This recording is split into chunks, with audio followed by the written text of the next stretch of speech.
middle of our day, or towards the end of our day here. We have a special guest that's come tonight to speak to our Taproot group. His name is Handley. And I got to know Mr. Handley through some of his devotion books on character and the need for Christian character in our society. And he had a unique way of relating sports and character attributes through different players. And that's how I got to know him. And then one time he came up to speak in Milwaukee, and he happened to stop by, and it really impressed upon me his love for sharing this with students. So when we had the opportunity to have him speak to you today, I didn't hesitate. So let's give a warm welcome to Mr. Ryan.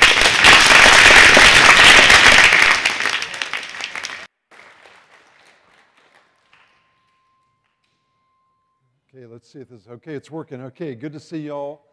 I woke up this morning at 3 a.m. in Kansas City, Missouri, and it's great to be here in Milwaukee, and blessed by Paul and your invitation to come and be part of what we're doing tonight. So what I want to do over the next maybe 45, 50 minutes is a couple things. First of all, I want to just talk to you about a passion of mine, and that's the issues of character, integrity, accountability. So we'll do a little bit of that. I also want to talk about what 3 things that every winner has or every champion has. Hopefully we'll get to that. And time permitting, I also want to have you guys involved in something that I do with students all around the country related to a proverb from Proverbs 19:21. We'll see if time permits to do that. And then if we have time at the end, we'll do a little Q&A. If you have some questions you want to ask me, would be glad to address those as well. I was trying to dig out this. I've got a gold medal from the 1984 Olympic Games, and for some reason I can't get it out. It's kind of encased, but maybe we'll have a chance at the end to even talk about that a little bit as well, and how I ended up getting that medal. And if you want to come down and look at some of that, you can. And then I also have a gift for you when we end today. The green cards are going to tie into some of the things that I'm going to talk about, and they're specifically designed for teenagers. So that's hopefully what we're going to be able to do over the next hour. We've got a lot to accomplish and things we want to get into. So let me start off with this story, which I think will kind of set up what we want to talk about. Years ago, there was a man who dreamed of being the greatest boat builder of all time. And he had tons of talent. He had intelligence, he had personality, he had charisma. He was very, very gifted, and his dream was to be the greatest boat builder of all time.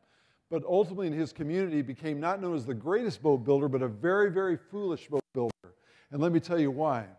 When he was constructing his boat, he got enamored with the oohs and ahs of the crowd. I mean, the visible parts of the boat, people were responding to his building of this boat. And so he decided to spend most of his time on the decks, the masts, and the sails, which are obviously the visible parts. Where the more invisible parts, the keel and the ballast, he spent very little time on, very little energy on. And so this major construction was taking place. The crowds would gather daily. I mean, it was impressive, super impressive. And on launch date, he was so enamored with himself and his creation. In fact, he named his boat My Own Person, which tells you a little bit about what he thought about himself. I mean, he was the master of the club, the master of the sea, the master of that entire harbor. I mean, he was really into himself, and he was oblivious to a terrible storm that was brewing the horizon. Didn't even notice this going on. And everybody else stayed on the shoreline, but he launched his boat out into the sea. And sadly, 2 hours after he launched his boat, not only did he lose his boat because of that storm, but get this, he lost his very life. In fact, in the days that followed, as the debris was coming into the harbor, they discovered that not only had he not taken care of the keel and the ballast, but get this, he had no life vest, he had no flares, he had no radio system. All things that could have potentially saved his life. And so to this day, they talk in that community not about the greatest boat builder of all time, but a very, very, very foolish boat builder who didn't take care of what was below the waterline, below the surface. And you know what? That's exactly what I want to talk about today. I want to talk about what's below the surface.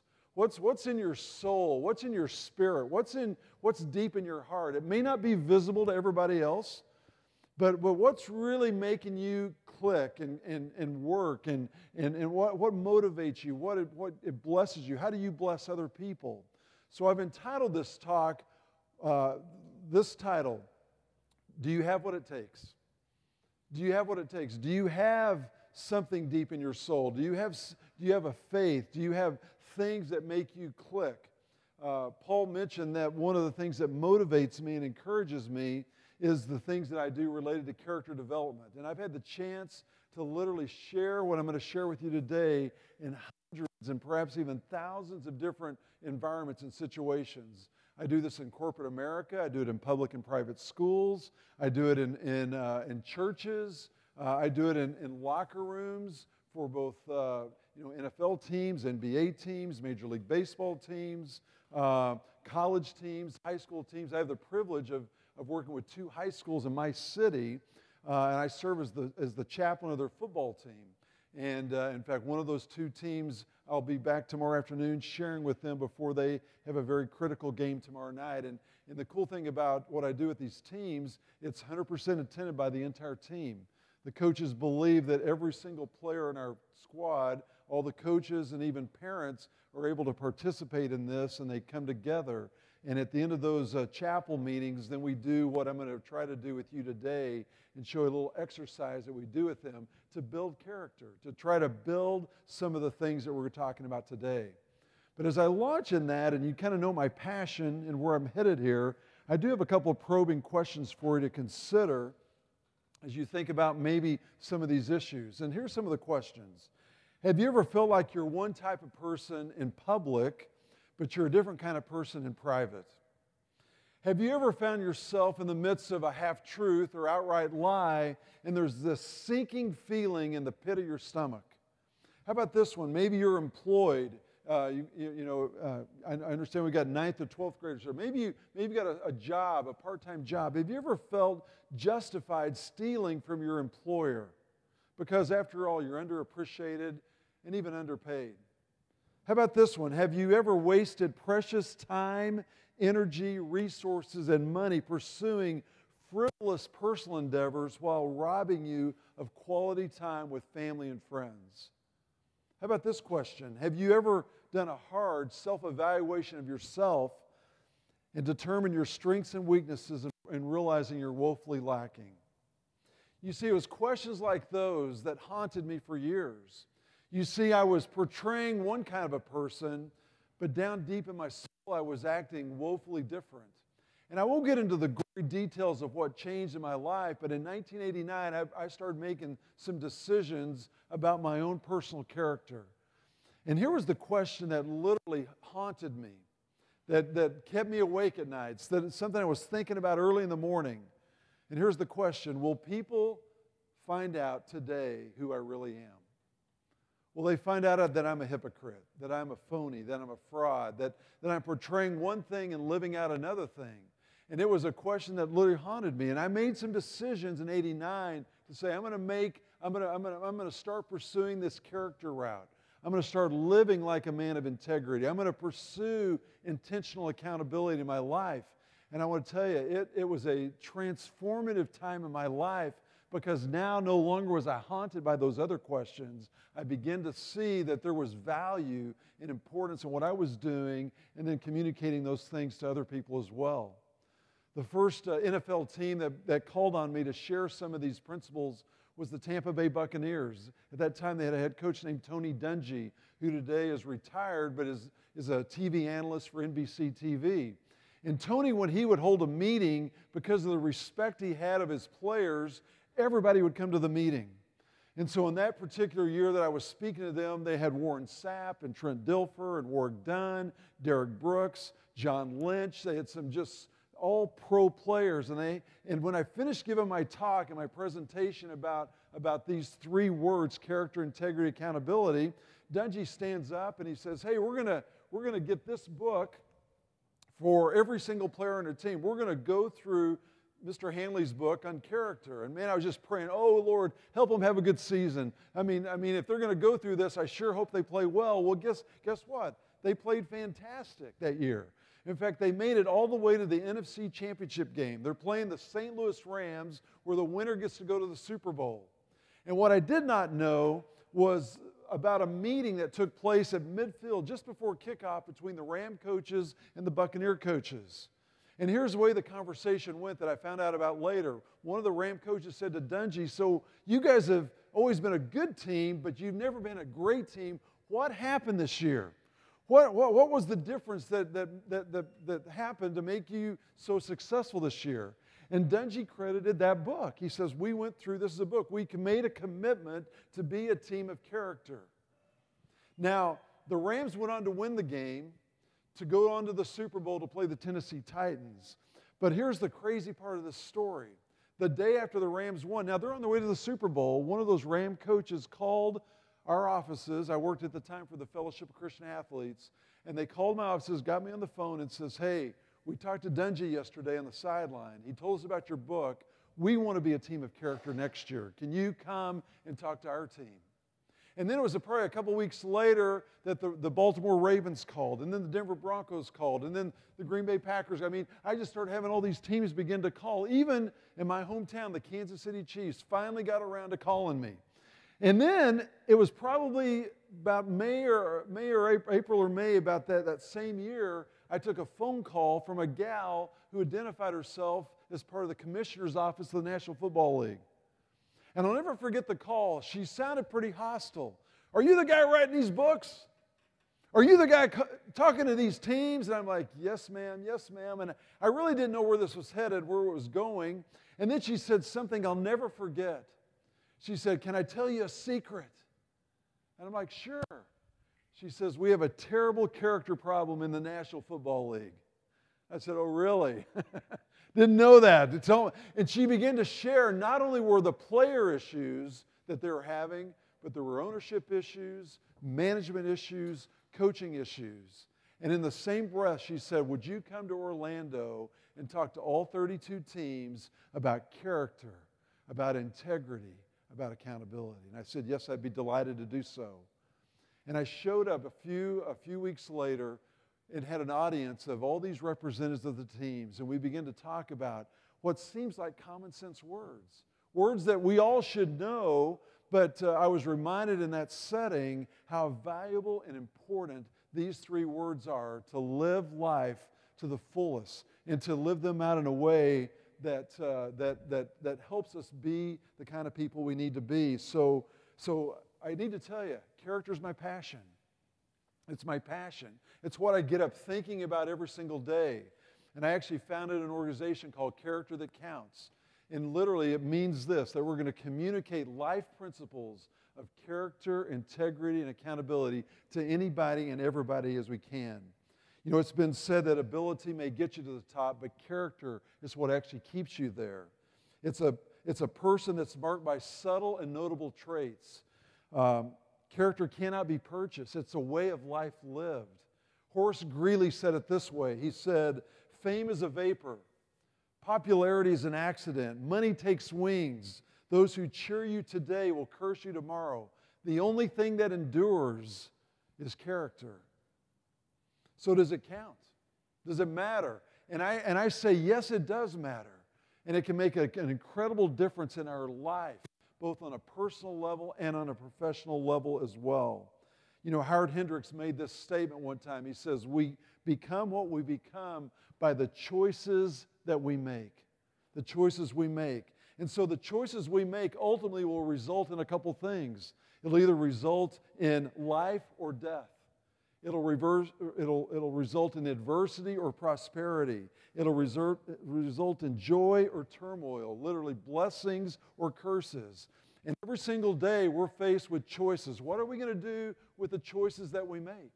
What are we going to do? And literally we're promised you're either going to experience incredible success or you're going to have incredible failure.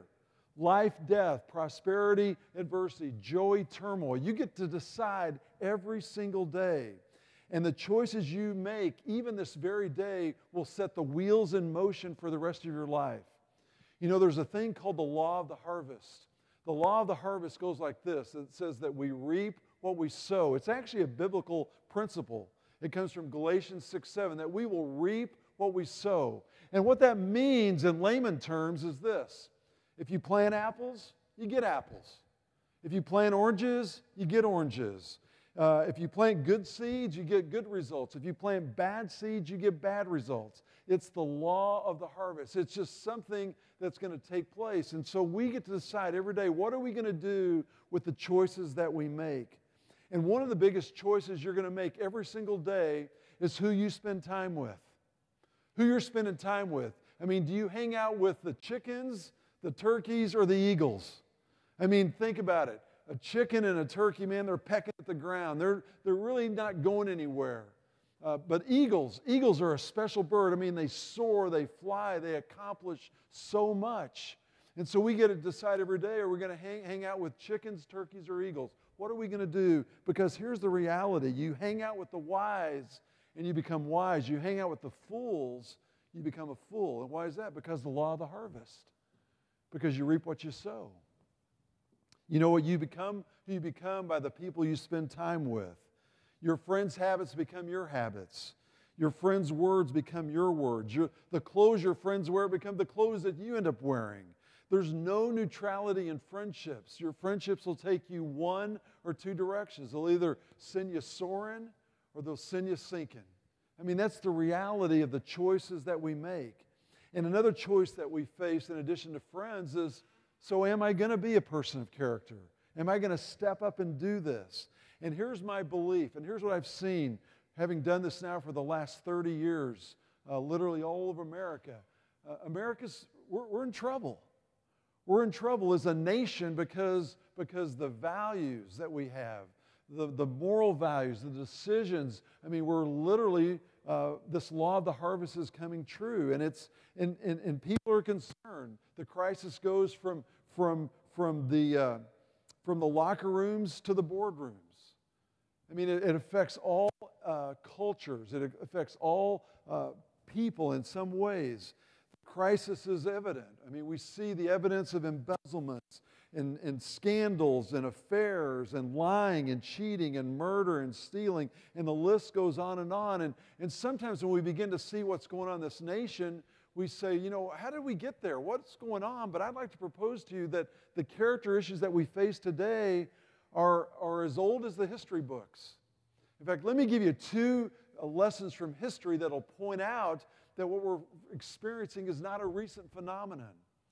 Example number one is about the Great Wall of China. I don't know how much you know about the Great Wall of China, but get this. They built this to protect themselves from the barbaric hordes that would come into their country. So get this, they constructed a wall that was 1,500 miles long, which is obviously too long to go around. They made it 12 to 40 feet wide, which is obviously too thick to tear down. And they made it, get this, 20 to 50 feet high, which would be too high to scale. And yet, get this, in spite of the length of that wall, the thickness of that wall, the height of that wall, did you know that in the first 100 years of China's existence, they had 3 major invasions into the country?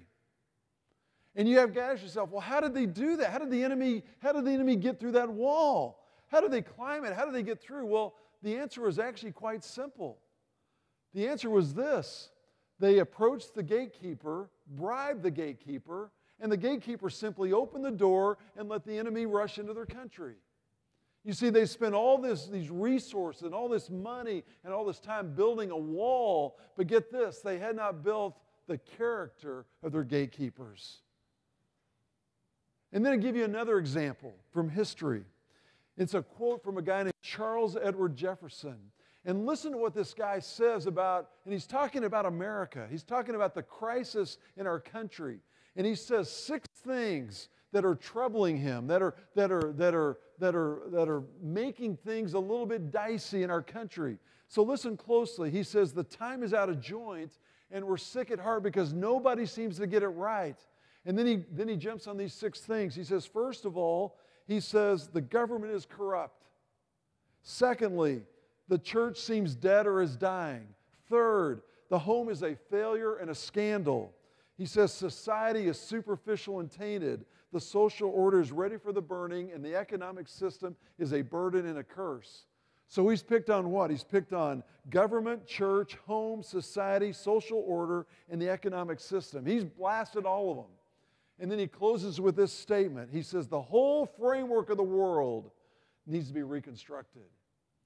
Now, if you did not know when he said this, you'd say, well, gosh, he's talking about 2018. He's talking about America right now, because those are the issues we're facing. And yet, get this, Charles Edward Jefferson penned those words in 1907. 111 years ago, that's what he said is going on. And I think to myself, holy cow, if he was concerned in 1907, I'm concerned about today. I'm concerned about today. And so when I see these things, you know what? I'm motivated to say, you know, we need to change the tide. We need to change the temperature. We need to press in. We need to do something different if we're going to make it both personally and as a nation. And so I'm concerned. I'm concerned, but I believe we have some answers. And part of this is doing some inventory, doing some personal inventory, looking at the good, the bad, the ugly, and begin to say, you know, what can we do? What can we do? What can we be? What can we become? And here's what I've found out, at least for myself. If I'm open to my own character development, you know when most of my development occurs through? Not through my successes, but through my disappointments and through my tragedies and through my adversity and through my conflict and my pain and my frustration and the pressures. That's when my character is formed and forged. Not through when I do everything right, but it's these teachable and trainable moments that I go through. And a buddy of mine told me this. He says, Rod, there's no such thing as failure. All there is in this world is feedback. There's not anything as failure. It's just feedback. And if you're open to the feedback, if you're open to the training, if you're open to say, you know what do I need to change? What do I need to do? I mean, you know what the definition of insanity is? Insanity is what? Doing the same thing over and over and expecting different results. We got to get off the insanity train and say, you know what, if something isn't working, if something's not going right, what am I learning? What's the feedback I need so that I can be a person who has values, who has morals, who is different in this world, who's going to try to make things better? What do I need to do? What do I need to contribute? So let me define those three words just so we're on the same page. What does character mean? You know, through the ages, character actually comes from a word that was found in the printing business. The old-time printers, they would engrave something. They would make a distinctive mark on the parchment or on the paper. And once that character was hit, I mean, there was no such thing as whiteout. There was no such thing as, you know, just kind of smudge it out. It was made, it was marked, and that was called a character. And in those days, once you were identified as something, guess what? I mean, you were marked for life. You were marked for life. And so this character term is really a distinctive mark of who you are. Who you are. It's what resides in your heart, and from your heart flows a variety of character traits, a variety of character qualities. Dr. Jack Graham said this about character. He says, character is doing right, no matter what the cost or the consequences.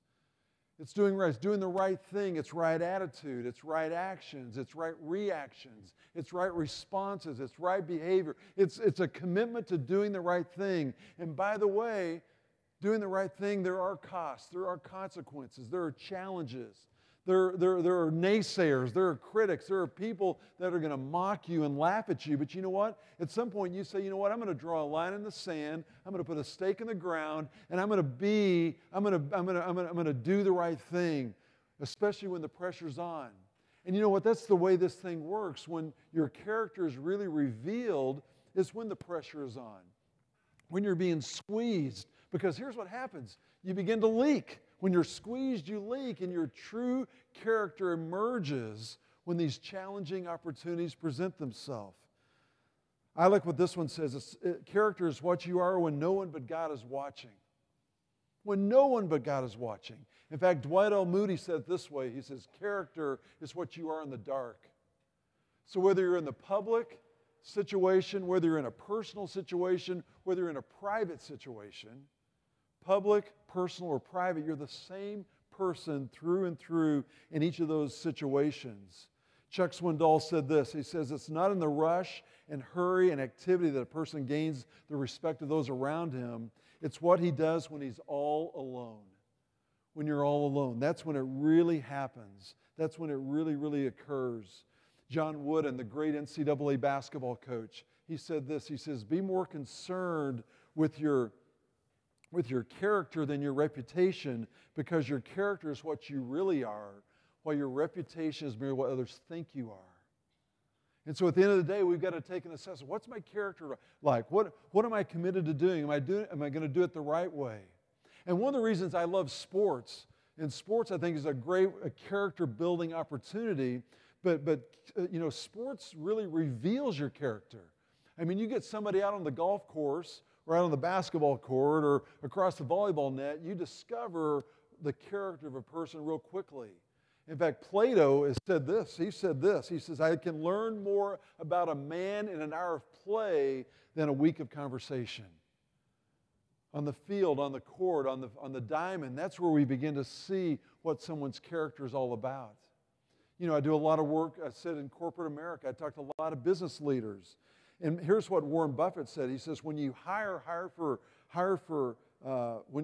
work ethic, intelligence, and character. But he says, but without character, it will kill you. In fact, many business leaders have told me this. He says, you know, Rod, we hire for resume, but we fire for their character. Something happens to their character, and that's when the termination happens. I mean, you can have a great resume, you can look good, again, outwardly, but ultimately your character is what will withstand this to the end. And so character is about doing right.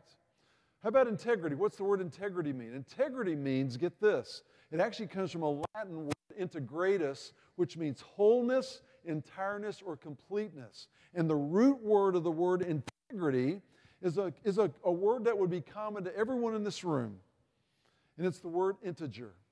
Integer means what? A whole number, a complete number. Remember 8th grade junior high algebra days? You remember that? The integer conversation? Well, that's integrity literally is a representation of an integer. It means wholeness, entireness, or completeness. And so this is how I distinguish the two. I say character is about doing right, but integrity is about being whole, being complete, being thorough. That's what integrity is all about. And you know, of course, we're in a Christian school here, and I can say this. Some schools I can't say this in America, but I say it this way, that we're in a battle for our soul, our heart, and I say that God is into integers and Satan is into fractions. And isn't that the truth? You know, God is working a plan to make us whole and complete. But our enemy is trying to divide us, is trying to fragment us, trying to partial out our life, and that we're divided. And that's literally the strategy.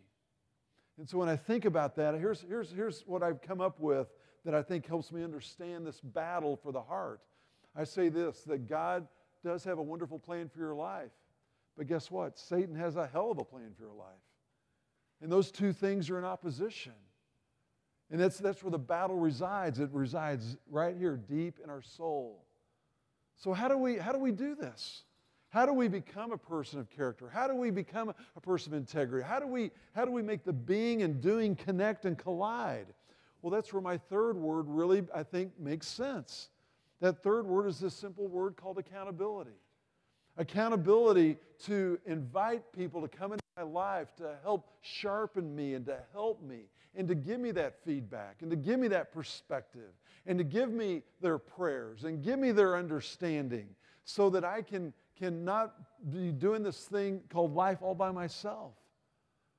I've learned historically for myself, I don't do well when I live in isolation. When I self-talk, when I self-analyze, when I try to solve my problems alone. Here's the reality. I need you, and you need me, and we need one another. We're better together than we could ever be apart. And so this accountability is inviting people into our life, realizing that true strength involves vulnerability. True strength involves willingness to share openly. True strength is willing to admit my mistakes and my flaws and my imperfections and saying, hey, will you help me in this? Will you help guide me in this? You know, I mentioned pre-1989 that I had some major issues. And really when I've thought about it, really the biggest issue of all was I was running from accountability. I didn't want to open up my life. I didn't want to disclose my life. I literally was like the modern day Lone Ranger. You know, the Lone Ranger, you know, I can do this all by myself. I can make life happen on my own. I can make great decisions, and I wasn't. I can try to do this, be strong this time, but I wasn't. But when I began to invite people in, guess what? That's when all this started to come back together. It reminds me of this banana. This is one of the reasons I carry my little traveling banana with me.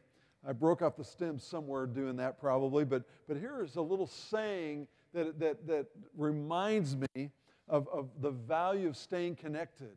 And think about it. When a banana's in the tree connected to 50 of his buddies, guess what?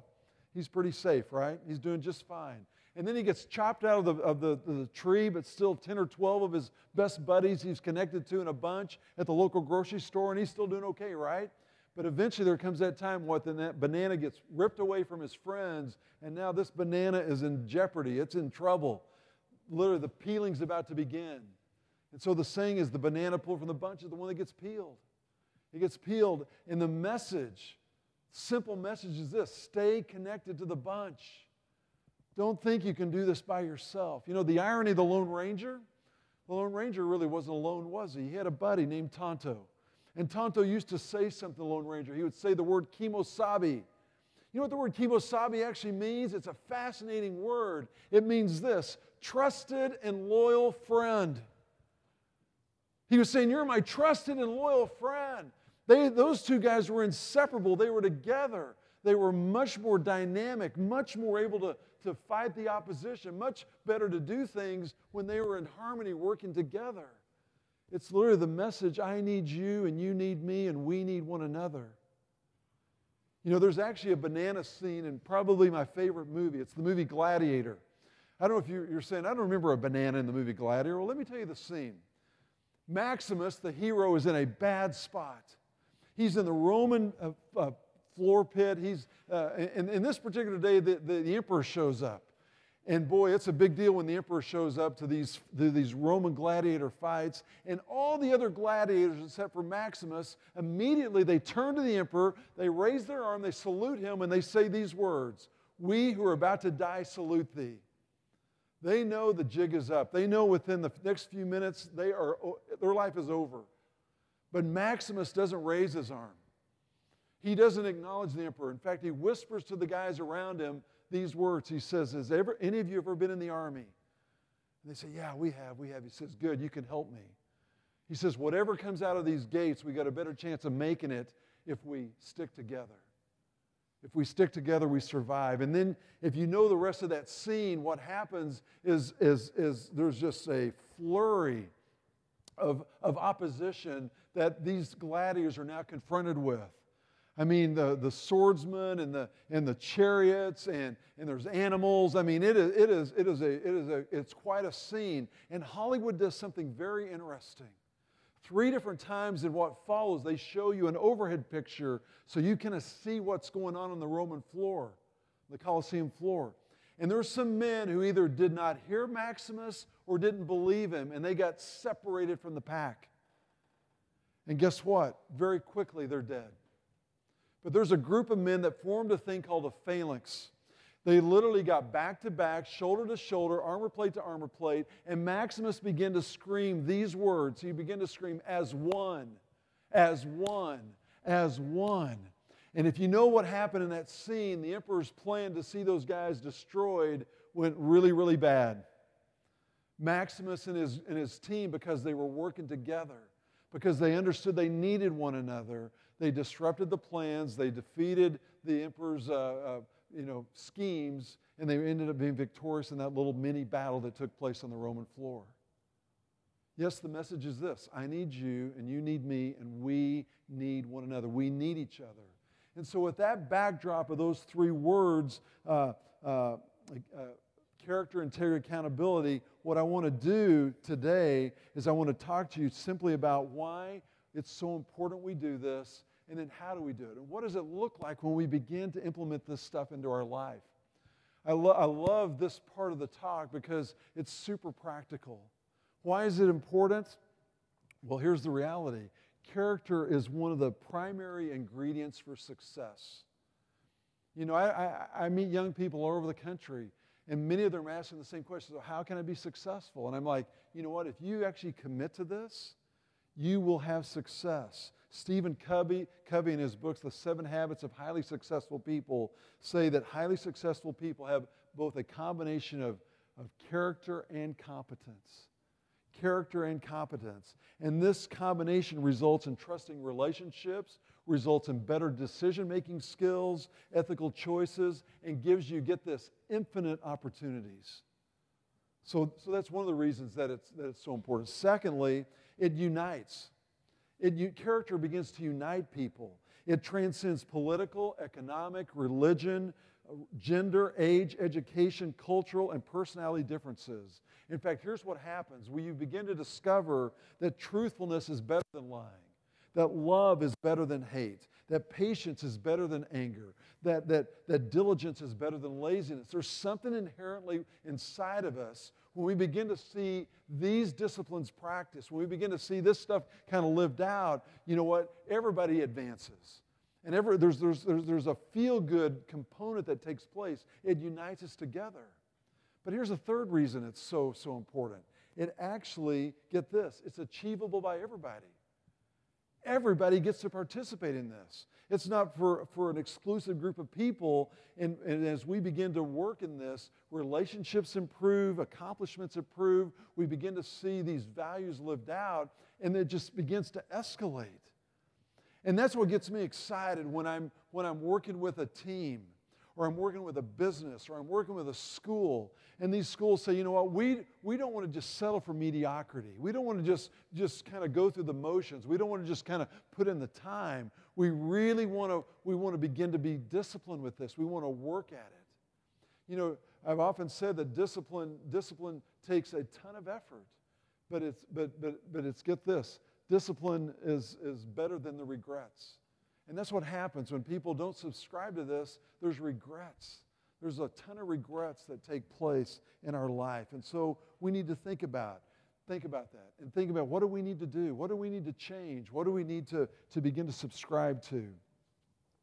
So those are some of the things I want to talk about there. Here's where I want to get into what it looks like when we begin to win. When we begin to win, we begin to say, you know what, sign me up for this. I want to do this.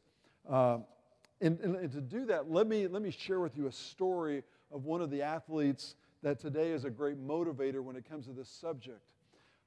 As I mentioned, I've been in a ton of locker rooms. I've been, at Olympic Games. I've been at World Series. I've been at, Super Bowls. I've had a chance to interact with some of these people, but probably the greatest athlete I've ever been with, and again, I've been with Michael Jordan, and I've been with Reggie White, and I've been with all kinds of people, but the greatest one is a guy named Jay Roberts, and I know nobody here has ever heard his name.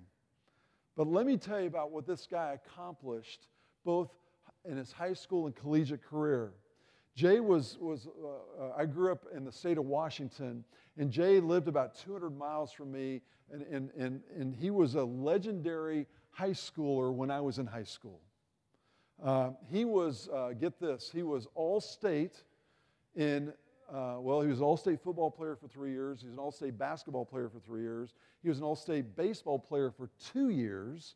He refused to play baseball his senior year because he was mad at the baseball coach. So he went out for track that year and won 4 events in the state track meet. So that's obviously a pretty impressive high school career that he had. Get this, after not playing high school baseball his senior year, the Atlanta Braves had the 11th pick of the first round, Jay's senior year, and they made him their first-round draft pick, having not even played baseball as senior of high school. This is, of course, before club baseball, and a lot of that stuff was going on. Jay was a phenomenal athlete. And he went to the Braves expecting, just to kind of ace that one and be right to the bigs. But for the first time in Jay's life, he actually struggled. He couldn't hit a curveball. I mean, fastballs, he was all over, but the pitchers discovered you throw Jay a curve, he couldn't hit it.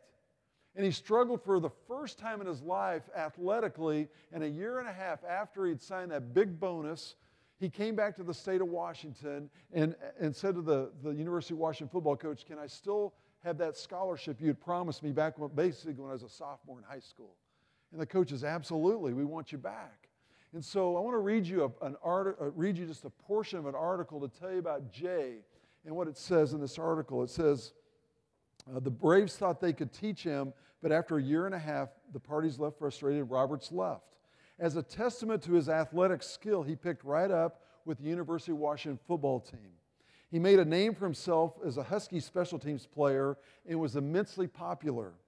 I'll never forget the sight of Roberts lining up on kickoffs with his arms waving, coaxing Husky Stadium fans to cheer him on, and then he'd sprint downfield, laying waste to anyone in his path.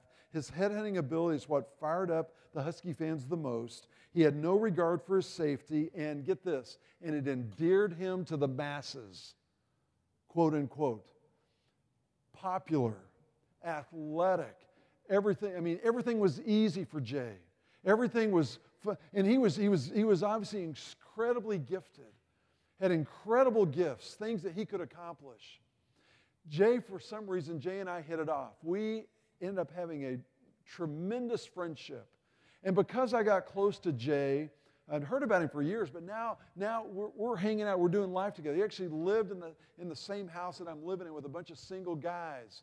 And every now and then I would say to Jay, man, there's some, you got so much gifts athletically, but man, your character is a little shaky, because Jay was making really poor decisions. And I would even say this, Jay, if I had your body or you had my mind, we'd be unstoppable. And he'd laugh at me.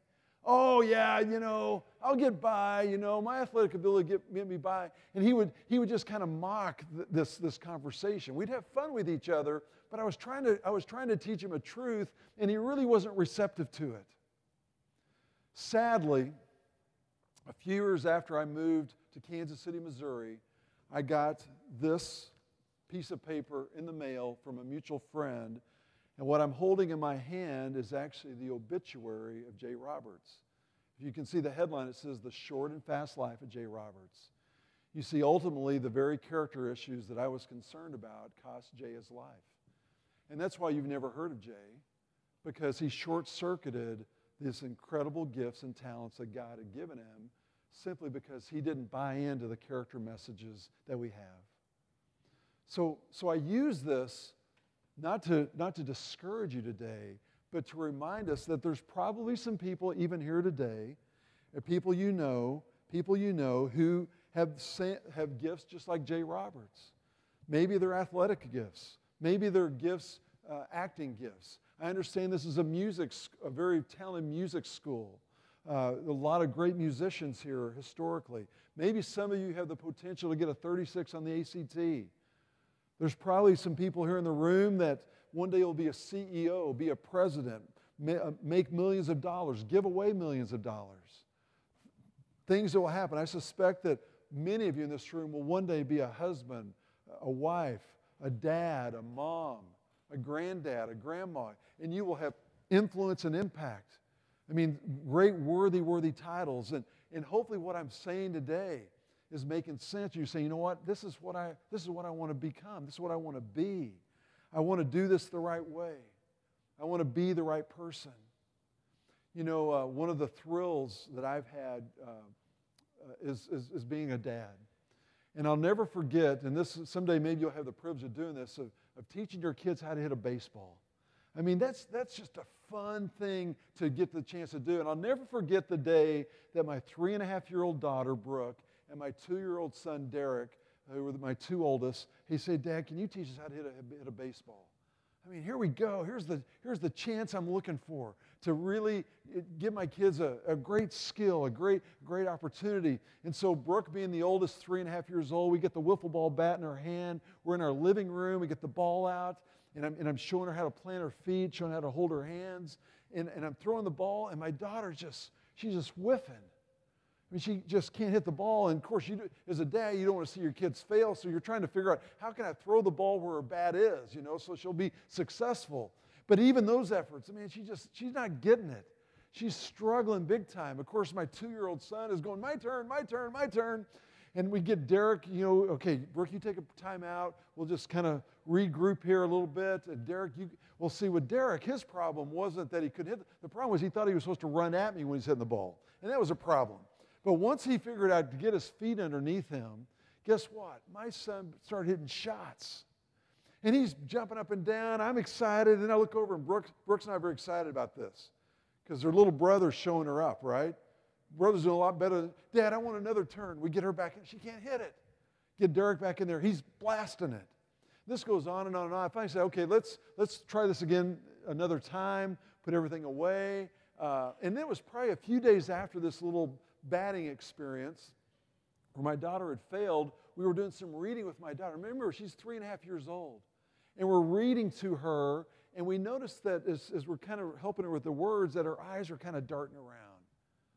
And I mentioned to my wife, I said, should we see if Brooke, has good vision? As young parents, we didn't know, can you take your kids to an eye test before they can actually read letters? Oh yeah, there's things they can do. We took her into the eye doctor, and guess what? We discovered my daughter really needed glasses. Needed them big time. A week after we got the glasses ordered and she put them on, the first word she said when she got her glasses on was these words: "Hey, Daddy, can we go home and hit that baseball now?" You see, the reason my daughter couldn't hit a baseball, we discovered, was my daughter couldn't see the baseball. And when we put those glasses on her face, guess what? She started blasting that ball. The reason I share that story is this. Some of us, today, we need a new set of glasses, a new perspective, a new insight. We don't even know that we're missing stuff because we didn't realize how blind we were, how oblivious we were to stuff going on. So I want to give you three specific things that I've discovered over the years that winners have, that winners do.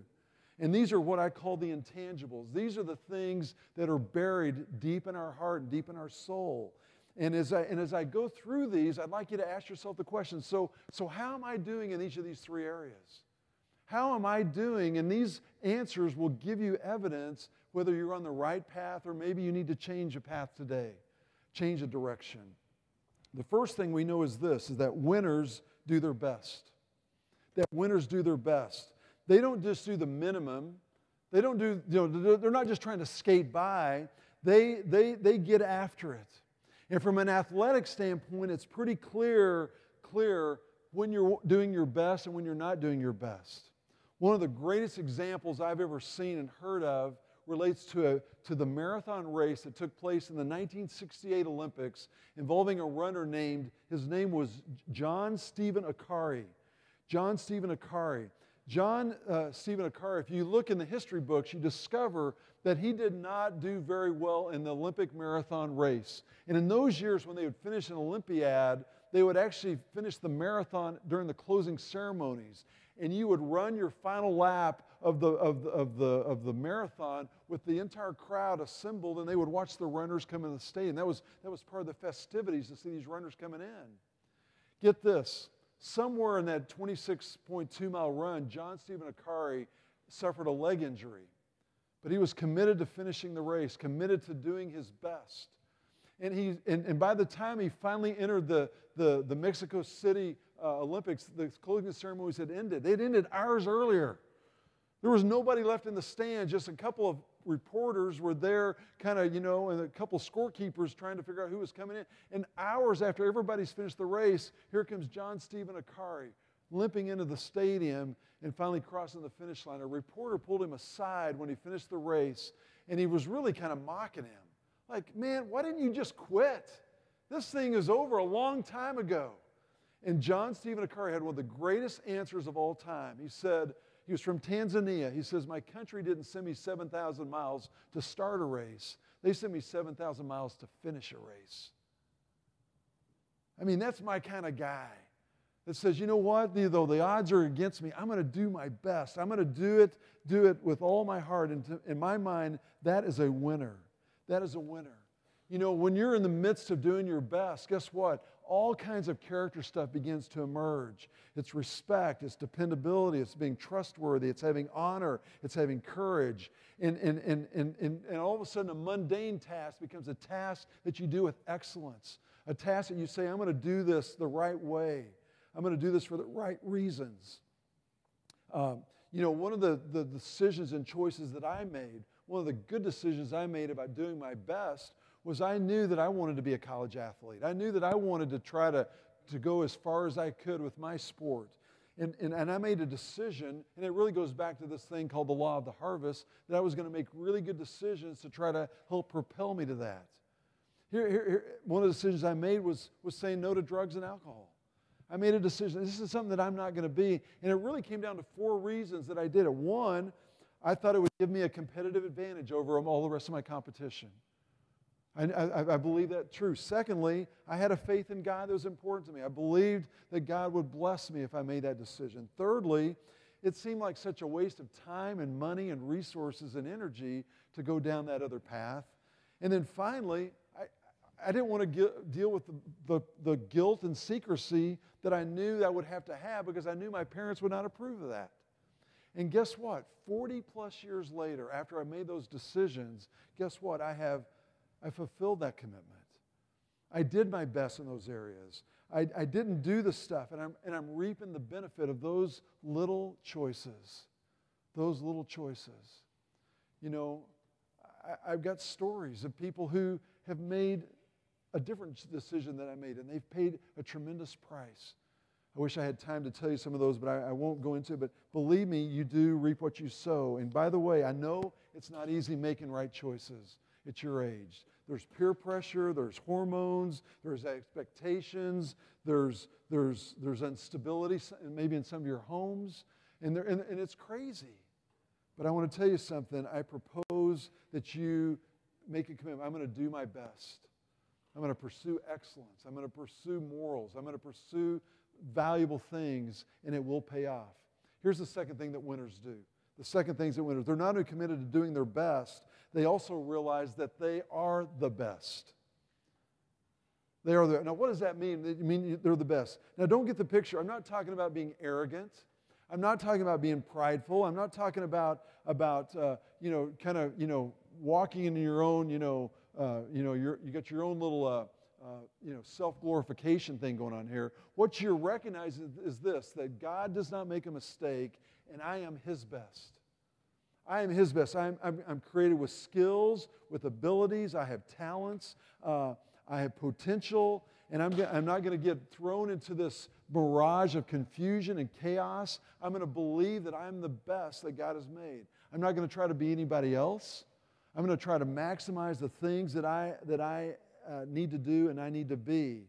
Now, many students, and I mean so many, that tell me, but Rod, I'm not satisfied with who I am. And they're looking around at and I wish I was like so-and-so, or I wish I was more talented, or I wish I was better looking, or, and they're comparing themselves to all these people without recognizing that God didn't make a mistake. He fearfully and wonderfully made you to be something special, to be something unique. And unfortunately, we buy into lies that we need to be somebody else when all we need to be is just who God has made us to be. Remember, there's a plan and purpose for your life. And when God made you, He broke the mold. There is nobody else on planet Earth who has the same DNA makeup as you.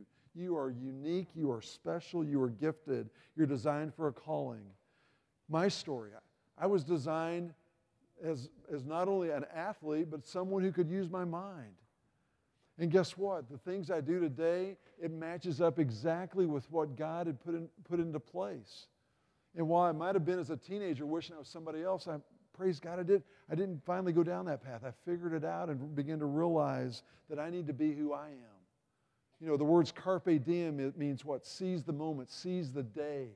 And that's what we need to do as young people. We need to realize that we need to be energetic. We need to be courageous. We need to move quickly. We need to be confident. We're not swayed by negativity, and we live a life literally of no regret. We're all in because we recognize we are the best. The final thing that winners do is that, get this, they connect themselves to the right people. They connect themselves to the right people. They realize I can't be a lone ranger. I can't do life alone. I need people in my life. You know, the book of Ecclesiastes, chapter 4, says it this way. It says, 2 are better than 1, because they have a good return for their work. For if one falls down, his friend can help him up. But pity the man who falls and has no one to help him up. You know, I love the New Living Translation on that verse. And here's what it says, and it speaks directly to my heart. It says this. It says, the man who is alone is in real trouble. And we're in real trouble when we think that we can do life by ourselves. We need to have the mindset that I'm going to stay connected. I'm going to stay in relationship. I'm not going to think I can do this by myself. You know, 3 words that kind of help me understand this picture are the words dependence. Dependence means what? That I need somebody in my life. You know who's a dependent? Someone who's dependent is a newborn baby. They are totally dependent. They do need somebody else. But guess what? Newborns aren't called to stay dependent their whole life, right? They're called to grow up, to mature, to develop. And unfortunately, when we move out of dependence, many people move to what I call independence. Independence means I'm free from everybody else. I don't need anybody else in my life. You know, we're not designed to be dependent. We're not designed to be independent. We're designed to be, a third word, interdependent.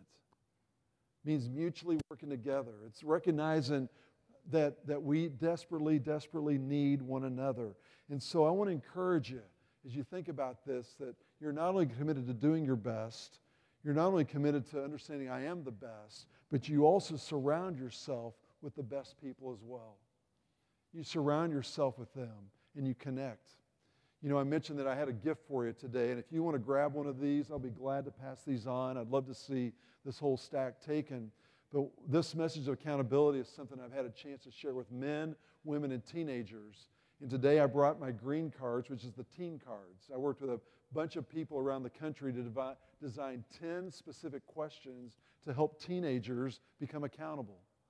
There's questions here about how are you and God doing. There's questions here about how's school going. There's questions here related to finances and family, physical fitness, other things that apply right to the heart of a teenager. And the coolest part of this question is actually the very final question, question 10. There's 10 questions here, and question 10 reads this way. Have I lied on any of my answers today? Have I lied on any of my answers today? That question is so important because guess what?